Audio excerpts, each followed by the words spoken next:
दया, दया तुम फ्री हुई के नहीं? हाँ, बोलिए, क्या हुक्म है मेरे काका? है काका? अरे मेरा मतलब है, क्या हुक्म है मेरे आका? ये कमीज आपकी? अरे कमीज नहीं दया, उसे खनीज कहते हैं, खनीज। अरे हाँ, वही वही। ये खनीज आपकी किस्मत में क्या पेश कर सकती है?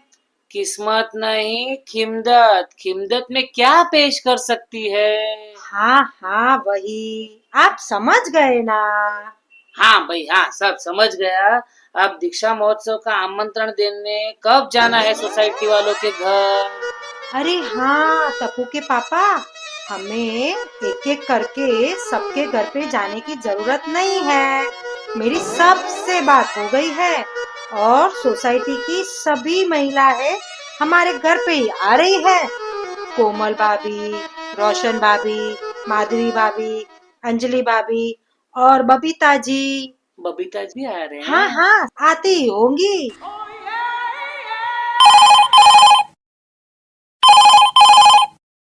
हेलो। जय जिनेन्द्र। जय जिनेन्द्र। बोलो बोलो, कैसे हो सब लोग? सब लोग अच्छे हैं, आप सब लोग कैसे? हम सब बढ़िया है।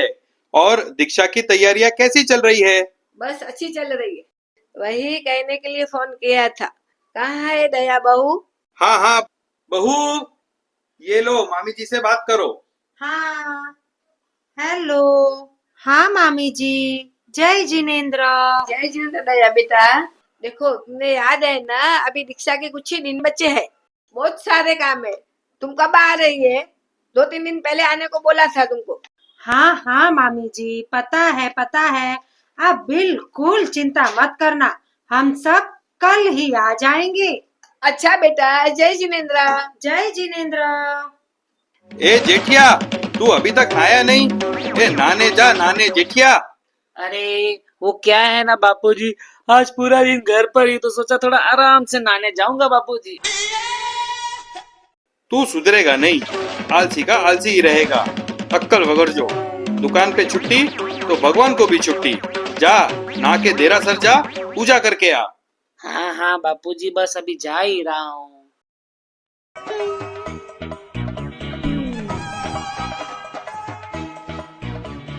जय जिनेन्द्र बापू जी, जय जिनेन्द्र सेठ जी, जय जिनेन्द्र सेठानी जी। जय जिनेन्द्र। क्या हुआ सेठ जी, आपने सुबह सुबह मुझे यहाँ क्यों बुलाया? नट्टू काका, वो हमारी दीक्षा है ना, तो कल। सेठ जी क्या बोल रहे हैं? आप दीक्षा लेने वाले हैं? हे माँ, माता जी। अरे नहीं नहीं नट्टू काका, मैं नहीं। वो हमारे हेमलता मामी और मणिलाल मामा है ना, उनके पोते जिनेश कुमार की दीक्षा है। तो फिर कल हम वहां ही जा रहे हैं, तो 3-4 दिन मैं दुकान पर नहीं आ पाऊंगा, तो दुकान आपको संभालनी होगी। ओह अच्छा सेठ जी। और हाँ नट्टू काका, ये चेक वो रमणीक लाल भाई दुकान पे आने वाले हैं, तो जरा उनको दे देना। ओके सेठ जी, आप बिल्कुल चिंता मत करना। आप बेफिक्र होके दीक्षा महोत्सव का आनंद लेना, बस मेरा पगार बढ़ा देना। नट्टू काका। अरे हाँ सेठ जी, जब आप दुकान पे वापस आ जाएंगे तब नूतन मुनि को वंदन करने मैं और बागा जरूर जाएंगे। साथ में बावरी को भी लेके जाएंगे। मेरे पिताजी ने मुझे बताया था जैन मुनियों की वंदन करने की विधि। जैन मुनि जिस तरह खमास्मरण देते हैं ना, वो 5 अंगों का इस्तेमाल करके, जिसे पंचांग प्रणिपात कहते हैं, वैसे ही हम उनको वंदन करेंगे। दरअसल हमें ये रोज करना चाहिए, इससे शरीर की कसरत भी हो जाती है। हाँ हाँ हाँ, बरोबर है। अच्छा सेठ जी, अब मैं जाऊं दुकान पे? वहाँ बागा मेरा इंतजार कर रहा होगा। हाँ हाँ जाओ जाओ, आप जल्दी पहुंचो दुकान पे। हाँ नट्टू जय काका।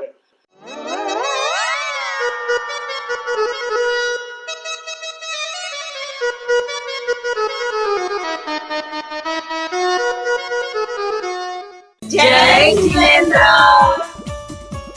जय जिनेन्द्र। आइए आइए, बैठिए। आइए आइए बबीता जी, बैठिए बैठिए। ओह थैंक यू जेठा जी।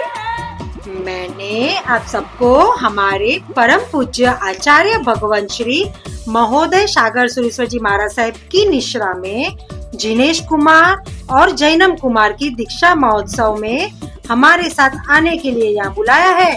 हमारे मामा जी की बेटी परम पूज्य श्री जिनांशु गुणाश्री महाराज साहब की दीक्षा के कई वर्षों बाद उनके ही भतीजे जिनेश कुमार की दीक्षा का अवसर आया है। बहुत सी तैयारियां करनी है, तो आप सबको हमारे साथ दीक्षा में चलना है। जरूर जरूर दया भाभी, जरूर। थैंक यू अंजलि भाभी। दया भाभी, मैंने सुना है जैन साधु बनना बहुत ही कठिन होता है ना? कैसे होता है जैन साधु का जीवन? हाँ, कठिन तो होता है, पर अंजलि बेटा, वो तो तारक को कैसे सब डाइट करवाती है ना। हमारे जैन साधु भी आजीवन डाइट फॉलो करते हैं। हाँ अंजलि भाभी, जैन साधु साध्वी जी आजीवन उबला हुआ पानी पीते हैं और जमीन कंद और अभक्ष्य का कभी भी सेवन नहीं करते। और आठम पूनम आदि तिथियों में हरी सब्जियों का भी सेवन नहीं करते। और सुबह नवकारशी मतलब सूर्योदय के 48 मिनट के बाद ही अन्न जल आदि का सेवन करते हैं, और वो भी शाम को सूर्यास्त होने से पहले तक ही। सूर्यास्त होने के बाद अन्न का एक दाना या पानी की एक बूंद भी मुंह में नहीं डालते। वो आजकल डाइट करवाने वाले डॉक्टर करवाते हैं ना 16 घंटों की इंटरमिटेंट फास्टिंग, वैसा ही आजीवन पालते हैं। दरअसल हमारे भगवान ने तो सबको ही ये फॉलो करने बोला है, और जैन साधु तो आजीवन फर्जियात ऐसा पचकान लेके जीते हैं। पचकाण मतलब प्रतिज्ञा। ओ अच्छा अच्छा, वाह, कितने कमाल की बात है सच में। लेकिन मैंने सुना है जैन साधुओं का जीवन कितना अच्छा है ना। रोज नए नए व्यंजन इनको बिना मेहनत किए मिल जाते हैं। मैं तो हंस और गोली के लिए खाना बनाते बनाते थक जाती हूँ। अरे कोमल भाभी, आप समझते हैं इतना भी आसान नहीं है ये। आपने बराबर बोला कि जैन साधु हमारे जैसे साधारण के घर जाके सब कुछ वोहरा के आते हैं, पर इसमें भी बहुत सारे नियम होते हैं जो उनको पालन करने होते हैं।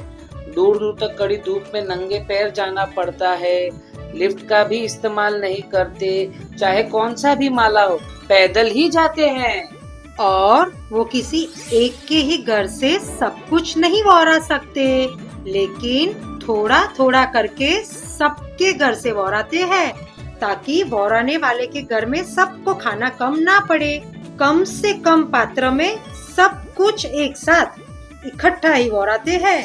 दाल सब्जी जैसे सब इकट्ठा एक साथ ही, सबका अलग अलग स्वाद नहीं लेते।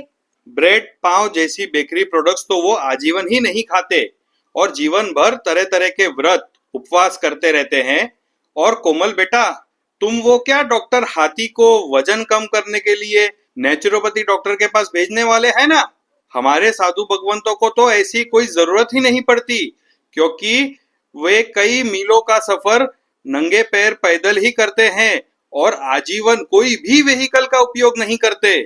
और तो और आइंबिल, उपवास और मासक शमन जैसे बड़े बड़े तप तो उनके लिए चुटकियों का खेल है। मांस का मन, ये क्या होता है? और आपने वो क्या कहा? आइमिल, वो क्या होता है? आइंबिल मतलब एक ऐसा तप जिसमें दिन में सिर्फ एक ही बार एक ही आसन पे बिना उठे भोजन लेना, और वो भी उबला हुआ बिना मिर्च मसाले वाला।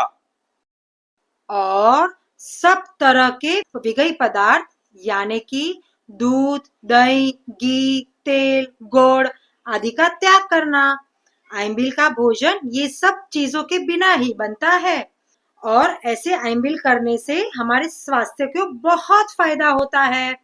थायराइड जैसी बीमारियां भी सिर्फ आइंबिल करने से ही ठीक हो जाती है। ओ वाओ, क्या बात है! और आइंबिल से कठिन तप होता है मासशमण। मासशमण मतलब पूरा 1 महीना सिर्फ पानी पीकर उपवास पे रहना, और वो भी सिर्फ उबला हुआ पानी ही, और सूर्योदय से लेकर सूर्यास्त तक ही। Really? Wow, oh my God, I can't believe this. Babita ji, आप क्या, मैं भी यही सोचता हूँ कैसे कर सकते होंगे इतना ये कठिन तप। और खाना खाने की बात तो छोड़ो, मैं तो जलेबी फाफड़ा खाए बिना एक दिन भी नहीं रह सकता है, बोलो।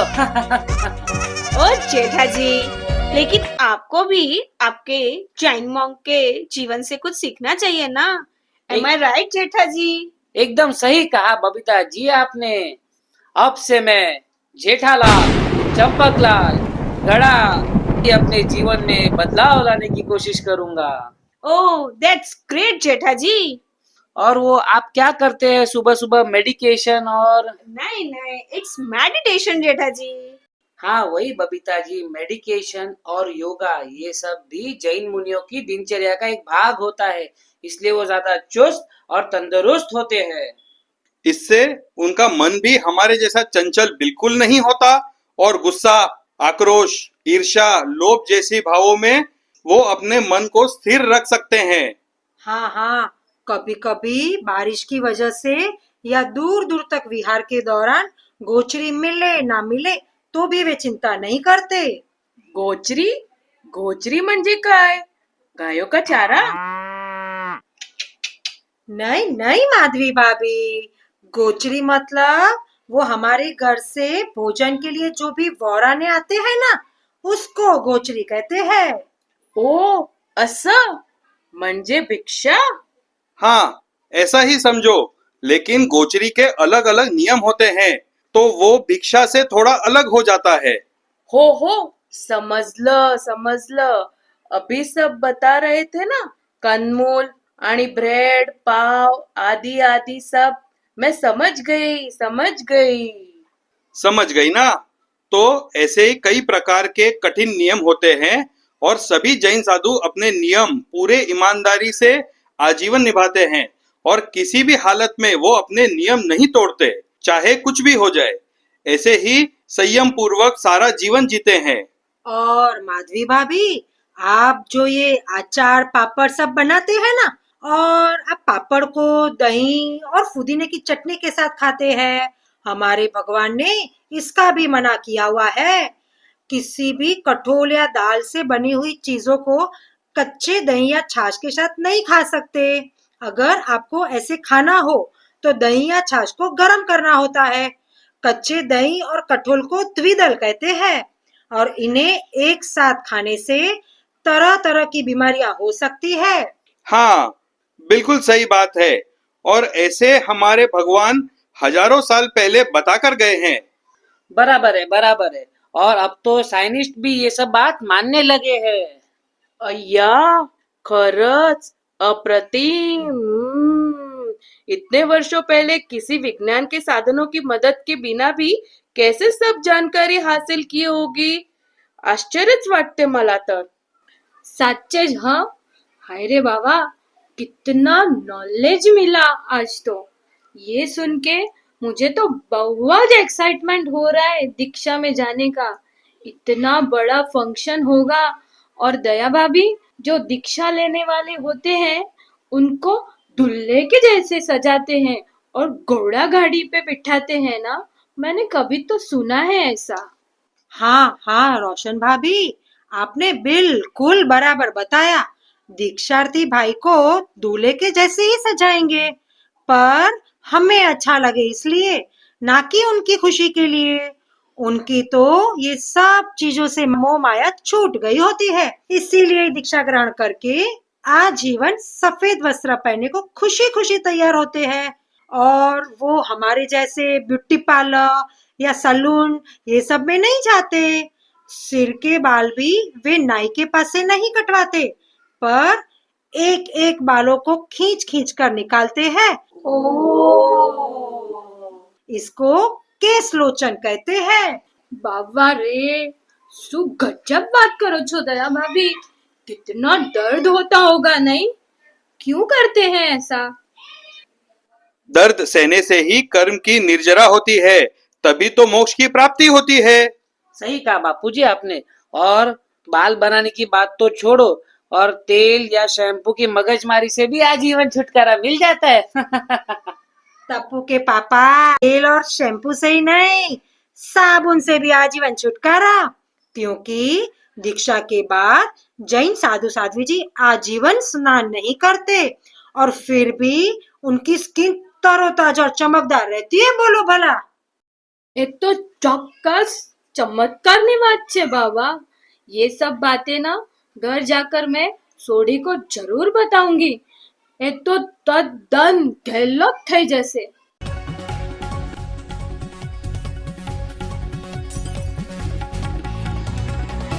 आप सबकी आवाज सुनकर मैं भी यहाँ आ गई। क्या बात है, किस चीज की तैयारियां हो रही है?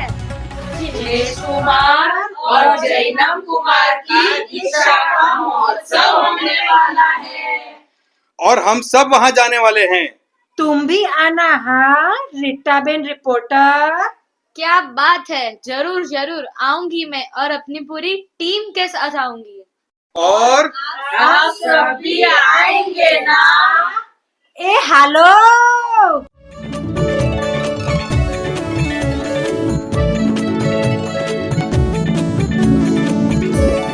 जय जिनेन्द्र। जिनाज्ञा विरुद्ध काई पण कहेवायु होय तो त्रिविधे त्रिविधे मिच्छामि टुकड़म।